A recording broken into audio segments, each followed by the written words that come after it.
Hi friends, இந்த வீடியோவில் நாம் இதை பற்றி பார்க்க போகிறோம்னா சந்தியா ராகம் சீரியல் ரிவ்யூ பற்றி தான் இந்த வீடியோவில் பார்க்க போகிறோம். அதுக்கு முன்னாடி நம்ம சேனலை சப்ஸ்கிரைப் பண்ணாதவங்க கீழே இருக்கிற சப்ஸ்கிரைப் பண்ணி கிளிக் பண்ணிவிட்டு பக்கத்தில் இருக்கிற பெல் பட்டனையும் கிளிக் பண்ணிடுங்க.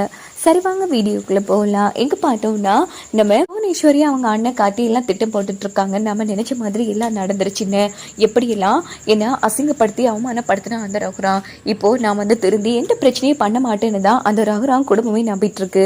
அதெல்லாம் நடக்கவே கூடாதுன்னு நான் பட்ட வேதனை அசிங்கம் எல்லாத்தையுமே அந்த ரகுராம் குடும்பம் பண்ணணும். இங்கே பாரு காட்டி பண்ணிடுவில்லைங்கிற மாதிரி கேட்டதோ அதெல்லாம் விடுமா, கண்டிப்பாகவும் பண்ணுவாங்கிற மாதிரி நம்ம புவனேஸ்வரி அண்ணன் சொன்னதும் இங்கே பாரு காட்டி காதல் அதுன்னு போயிடுவியாச்சு, கண்டிப்பா நீங்க சொன்ன மாதிரி நான் நடத்தி காட்டுவாத, நீங்க கவலைப்படாதீங்க, நீங்க நினைச்ச மாதிரியே நடக்குங்கிற மாதிரி அந்த இடத்துல நம்ம காட்டி சொன்னதும் நம்ம புவனேஸ்வரி ரொம்ப சந்தோஷப்படுறாங்க. இங்க பார்த்தோம்னா நம்ம தனா கிட்ட மாயாவும் சீனும் பேசிட்டு இருக்காங்க. இங்க பாத்தியா, நீ நினைச்சு கூட பார்த்துருக்க மாட்டல, நீ நினைச்சு ஆசைப்பட்ட வாழ்க்கை எனக்கு கிடைச்சிருச்சு அப்படின்னதும் தனாவும் ரொம்ப சந்தோஷமா பேசிட்டு இருக்கும்போது நம்ம காட்டி ஃபோன் அடிக்கிறாங்க. அடி பாவி, ஃபோன் எல்லாம் யூஸ் பண்ணுவியா அப்படின்னு கேட்குறாங்க. ஆமா அப்படின்னு சொன்னதும் சரி சரி வாழ் கூட நீ என்ஜாய் பண்ணு அப்படின்னுட்டு மாயாவும் சீனும் போனதும் நம்ம தனாவும் ஃபோன் பேசிட்டு ஃபோனை வச்சிடுறாங்க. இங்க பார்த்தோம்னா சீனு நம்ம மாயா கிட்ட இதே மாதிரி பெரியப்பா கிட்ட நம்ம காதல சொன்னா கண்டிப்பா ஏத்துப்பார்லங்கிற மாதிரி மாயா சீனு கிட்ட சொன்னதும் ஆமா மாயா தனாவோட வாழ்க்கையே ஒர்க் அவுட் ஆயிடுச்சு, கண்டிப்பா நம்ம காதலை ஏற்றுக்கொள்வாருங்கிற மாதிரி சொல்லிட்டு ரெண்டு பேரும் சந்தோஷமா ஹக் பண்ணிக்கிறாங்க.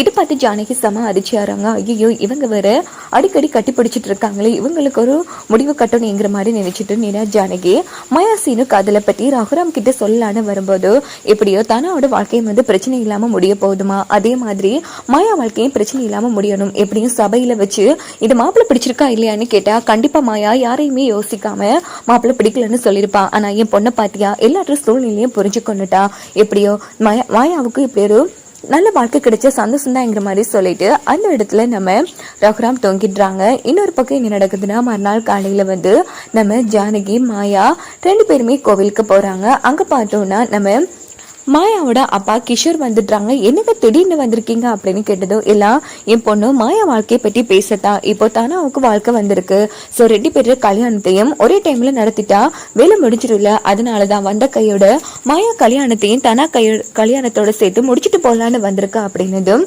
ஜானகி சம அதிர்ச்சி ஆறாங்க. என்ன சொல்றீங்கன்னு, மாயா கல்யாணமா, மாயாவுக்கு மாப்பிள்ளையே பார்க்கலையே, இங்க மாப்பிள்ளையும் பார்த்து தனாவுக்கு நிச்சயதார்த்தமும் நடந்துருச்சு அப்படின்னதும் அதெல்லாம் நமக்கு சிரமமே இல்லம்மா, ஆல்ரெடி மாயா இந்த ஊர்லயே ஒரு மாப்பிள்ளை பார்த்து வச்சிருக்கா, அவங்க கிட்ட பேச வர சொல்லித்தான் என்னையே அமெரிக்கால இருந்து வர சொல்லியிருக்கா அப்படின்னது ஜானகி அதிர்ச்சியாயி நேரா நம்ம மாயா கிட்ட கேட்கறாங்க. மாயா அப்பா சொல்றதுலாம் உண்மையா? ஆமா பெரியம்மா, நான் ஆல்ரெடி இங்க மாப்பிள்ளை பார்த்து வச்சுட்டேன், எனக்கு அவங்கள ரொம்ப பிடிச்சிருக்கு, சோ அந்த மாப்பிள்ளைக்கு என்ன பிடிச்சிருக்கு, அதான் என் அப்பாவும் முறைப்படி பேச சொல்லியிருக்கா அப்படின்னதும் ஜானகிக்கு என்ன பண்றேன்னு தெரியல. கண்டிப்பா மாயா அவங்க காதலை பத்தி தான் பேச சொல்ல போறா, இதனால பிரச்சனை வரப்போகுது, ஏற்கனவே சந்தியாவில பிரச்சனை வந்ததுதான் இப்போதைக்கு மாயாவே வருத்துட்டு இருக்காங்க. இப்போ மாயாவும் காதல் பிரச்சனை அதுன்னு சொல்லி வந்தா கண்டிப்பா மாயாவை வீட்டை விட்டே அனுப்பி விடுவாங்களே, இப்போதான் தனக்கு ஒரு நல்ல வாழ்க்கை கை கூடி வந்திருக்கு, அந்த சந்தோஷமான நிகழ்வு நடக்கிற தருணத்துல இப்படி ஒரு பிரச்சனை வந்தா கண்டிப்பா இவர் இதை ஏற்றுக்கொள்ளவே மாட்டாருங்கிற மாதிரி ஜானகி கிடந்து தவிக்கிறாங்க.